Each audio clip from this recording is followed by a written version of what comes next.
Boa noite, pessoal. Nosso trabalho é sobre uma roda de movimento perpétuo.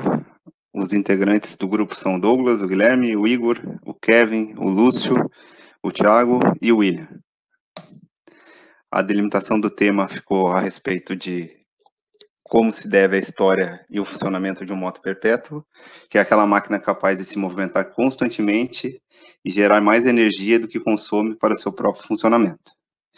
Na imagem abaixo, a gente descreve resumidamente uma ideia de conceito de moto perpétuo, já da Idade Antiga, no século XV. Então, a história é descrita com pequenos registros na Idade Média e na Grécia Antiga, referente a 1500 anos atrás, onde inicialmente foi feita uma ideia de conceito a respeito desse tipo de máquina. Porém, o primeiro aparelho moderno documentado foi a ideia do filósofo e matemático indiano Bhaskara-Acharya, o mesmo da fórmula de Bhaskara, lá nos anos de 1114 a 1185. O filósofo, então, na época, esboçou uma roda com vários recipientes cheios de mercúrio que se deslocariam para deixar um dos lados mais pesado e, assim, provocar o movimento perpétuo. Já no século seguinte, o francês Villard de Honnecourt, considerado o Leonardo da Vinci de sua época, usou a ideia para a construção de outra roda, agora com acréscimos de braços articulados e martelos nas pontas. O próprio da Vinci deixou em seu legado esboço de 3 tipos de rodas com rolamentos que seriam capazes de realizar o movimento perpétuo. Aqui, então, resumidamente, as imagens de conceitos desse tipo de equipamento, que foi desenvolvido pelo físico Bhaskara-Acharya, na figura 1, a roda de Villard, já com os martelos agrupados, e a figura 3, descrevendo as 3 rodas de Da Vinci.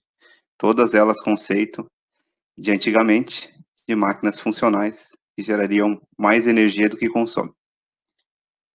Os objetivos do nosso trabalho são a construção de uma réplica de moto contínua, utilizando como base os conceitos aplicados pelos físicos antigos, entendendo seu funcionamento e gerando discussões a respeito do equipamento. Para esse trabalho, a gente usou como base a roda de movimento perpétuo de Bhaskara, conhecida mais como roda desequilibrada. Claro, realizando as devidas adaptações, pois não temos todos os equipamentos necessários para a construção de uma réplica idêntica. Os materiais utilizados, então, para esse tipo de trabalho foram uma polia com rolamento, 7 garrafas plásticas, um arame de fixação, um eixo, uma amostra de bancada e uma balança de precisão. Para a realização da montagem do equipamento, a gente fez, como primeiro passo, a pesagem de 7 garrafas d'água com água potável em temperatura ambiente, para que a massa fosse controlada em todas as unidades. Como passo 2, as 7 unidades de garrafas d'água foram fixadas com auxílio de arame ao longo do diâmetro da polia. O passo 3, a gente fez o eixo ser fixado na amostra de bancada. Já no passo 4, foi realizada a fixação da polia no eixo preso da amostra de bancada. No passo 5, com o primeiro impulso, realizado com auxílio manual, a roda de movimento perpétuo iniciou seu trabalho e moveu-se constantemente. Agora a gente vai mostrar um vídeo do nosso experimento.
pessoal. Então, sobre os resultados, né? Após o impulso inicial realizado, percebe-se que o movimento da máquina torna-se contínuo e cada vez mais rápido, pois reutiliza infinitamente energia gerada pelo seu próprio movimento. Analisando mais a fundo, podemos perceber que a máquina idealizada pelo matemático Bhaskara é um gerador de energia a partir do seu próprio trabalho, ou seja, a partir do nada. Logicamente, em vista do cenário econômico mundial, esse tipo de máquina está proibido de ser construído desde o século XVI, devido ao nível de alcance que poderia afetar países e empresas, como a de baterias e própria indústria de petróleo. Possivelmente, devido à escassez dos recursos naturais chegando cada vez mais perto, as entidades responsáveis estudam finalmente a utilização dessa máquina. Pode passar, Thiago. Então, pessoal, esse aí foi o nosso trabalho aí. A gente está aberto a questionamentos.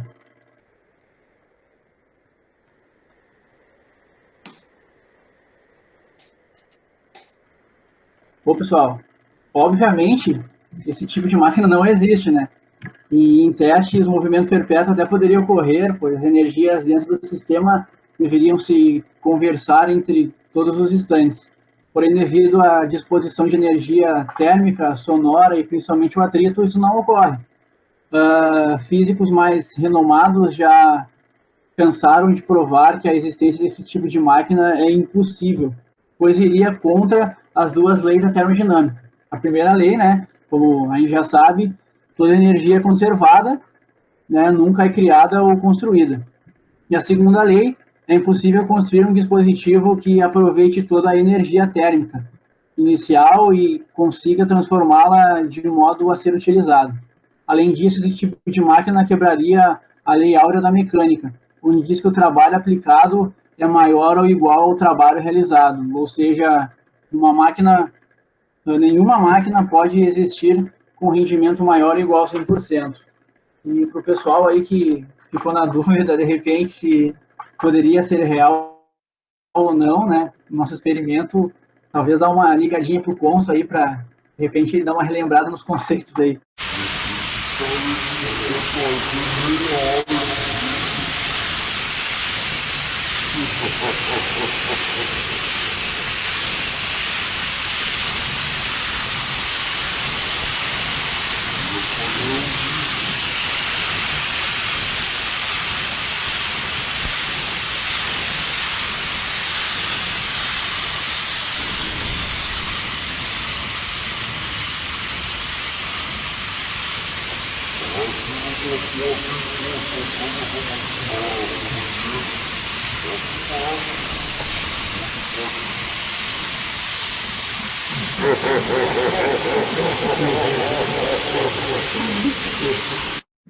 Valeu, pessoal.